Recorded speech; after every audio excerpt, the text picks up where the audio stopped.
Pernahkah kalian membayangkan berjalan di bawah pohon sakura yang bermekaran, merasakan ketenangan di kuil kuno, atau mencicipi sushi yang lezat di restoran tradisional? Jepang, negeri sakura, memang terkenal dengan budayanya yang unik, pemandangan alam yang memukau, dan keramahan penduduknya.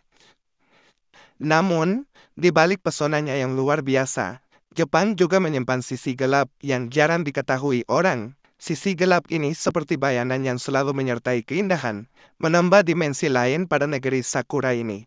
Dalam video ini, kita akan menjelajahi beberapa sisi gelap Jepang yang mungkin akan membuat kalian tercengang. Siapkah kalian untuk menjelajahi sisi gelap Jepang yang tersembunyi? Mari kita mulai petualangan ini bersama.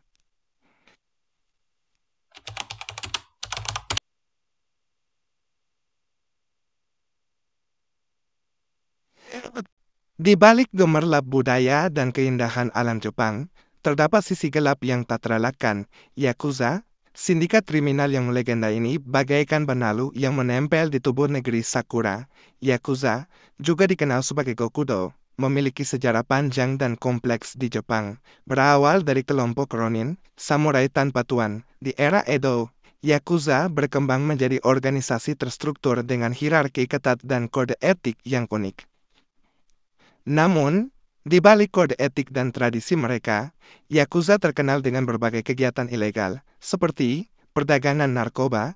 Yakuza mengendalikan sebagian besar perdagangan narkoba ilegal di Jepang, termasuk sabu-sabu, ekstasi, dan metamfetamin. Perjudian, Yakuza mengoperasikan berbagai perjudian ilegal, seperti pachinko, mesin judi bola, kasino bawah tanah, dan taruhan kuda. Pemerasan, Yakuza seringkali memeras bisnis dan individu, memaksa mereka untuk membayar uang perlindungan. Kegiatan ilegal lainnya, Yakuza juga terlibat dalam berbagai kegiatan ilegal lainnya, seperti penyelundupan senjata, perdagangan manusia, dan pencucian uang. Kehadiran Yakuza membawa dampak negatif bagi masyarakat Jepang. Aktivitas kriminal mereka menciptakan rasa tidak aman, mengganggu stabilitas sosial, dan merusak citra Jepang di mata dunia. Pemerintah Jepang telah melakukan berbagai upaya untuk memberantas Yakuza, namun sindikat ini terbukti sulit diberantas. Struktur organisasi yang kuat, kode etik yang ketat, dan loyalitas tinggi antar anggota membuat Yakuza menjadi organisasi yang sulit ditembus. Yakuza, sisi gelap yang tak terpisahkan dari Jepang. Sebuah pengingat bahwa di balik keindahan, selalu ada bayangan yang mengintai.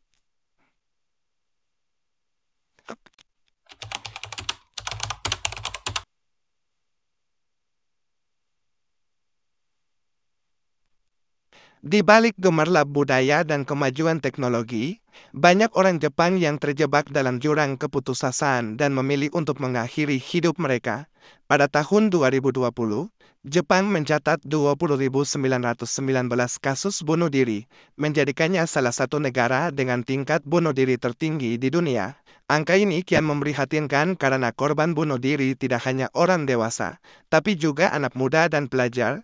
Berbagai faktor kompleks berkontribusi terhadap tingginya angka bunuh diri di Jepang, antara lain tekanan sosial. Budaya Jepang yang menekankan kesempurnaan dan pencapaian dapat memberikan tekanan besar bagi individu. Kegagalan dalam studi, pekerjaan, atau kehidupan pribadi dapat memicu depresi dan keinginan untuk bunuh diri. Depresi adalah salah satu penyebab utama bunuh diri di Jepang. Faktor seperti stres, kecemasan, dan kesepian dapat meningkatkan risiko depresi, yang pada akhirnya dapat berujung pada bunuh diri. Masalah keuangan juga dapat menjadi faktor pendorong bunuh diri di Jepang. Kemiskinan, utang, dan kehilangan pekerjaan dapat menyebabkan keputusasaan dan hilangnya harapan. Kurangnya dukungan mental, akses terhadap layanan kesehatan mental di Jepang masih tergolong rendah. Banyak orang yang mengalami depresi atau masalah mental lainnya tidak mendapatkan bantuan yang mereka butuhkan, sehingga meningkatkan risiko bunuh diri. Tingginya angka bunuh diri di Jepang merupakan tragedi yang perlu mendapat perhatian serius. Upaya pencegahan bunuh diri perlu dilakukan secara komprehensif, dengan melibatkan berbagai pihak, seperti pemerintah, organisasi nirlaba, dan masyarakat luas. Penting untuk diingat bahwa bunuh diri bukanlah solusi. Selalu ada harapan dan bantuan yang tersedia bagi mereka yang membutuhkan.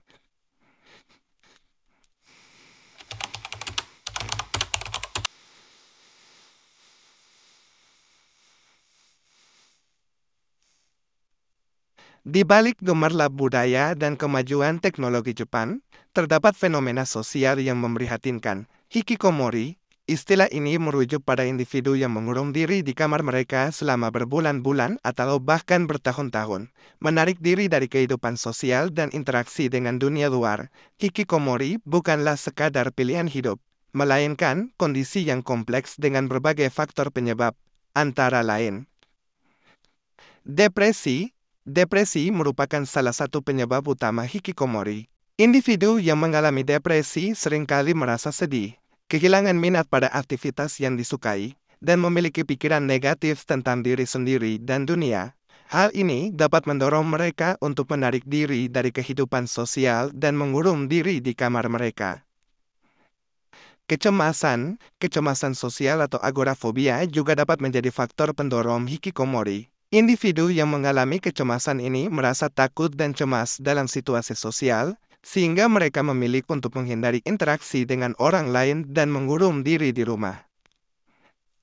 Tekanan sosial yang tinggi di Jepang, seperti ekspektasi akademis yang tinggi dan budaya kerja yang kompetitif, dapat memicu stres dan kecemasan pada individu, terutama pada remaja dan anak muda. Hal ini dapat mendorong mereka untuk menarik diri dari dunia luar dan berlindung di kamar mereka.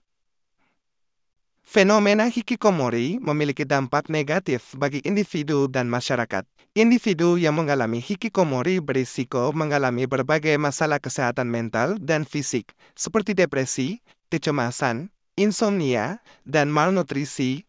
Mereka juga kehilangan kesempatan untuk belajar, bekerja, dan membangun hubungan sosial. Masyarakat Jepang pun harus menanggung beban akibat hikikomori. Fenomena ini dapat menyebabkan hilangnya tenaga kerja produktif, meningkatkan beban ekonomi keluarga, dan menimbulkan stigma sosial bagi individu yang mengalaminya. Hikikomori, luka tersembunyi di balik keceriaan negeri Sakura. Sebuah pengingat bahwa di balik kemajuan, selalu ada sisi lain yang membutuhkan perhatian dan kepedulian.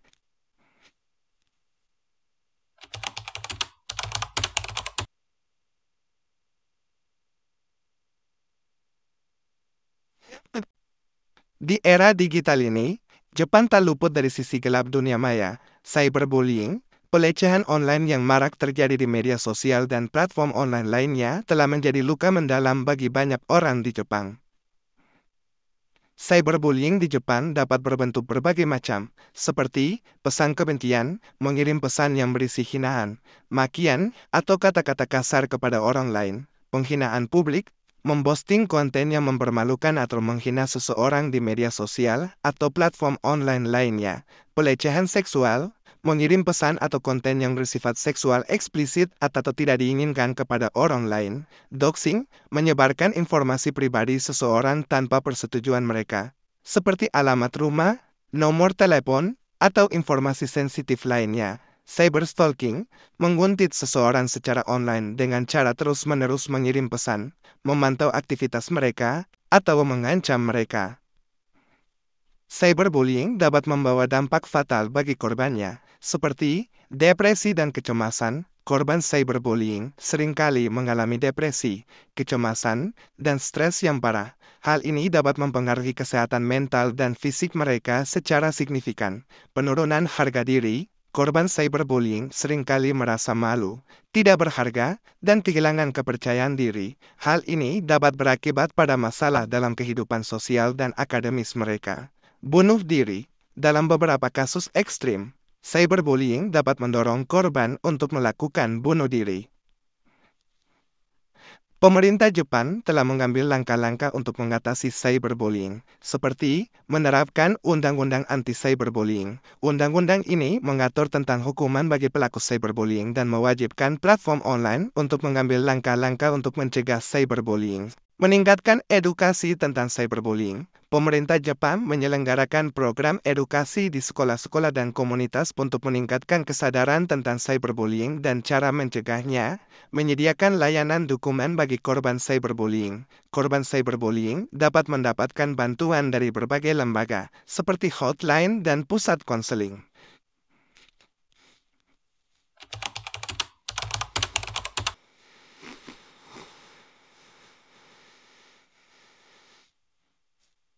Jepang, negara yang terkenal dengan keramahan penduduknya, ternyata menyimpan sisi gelap dalam perlakuan terhadap orang asing.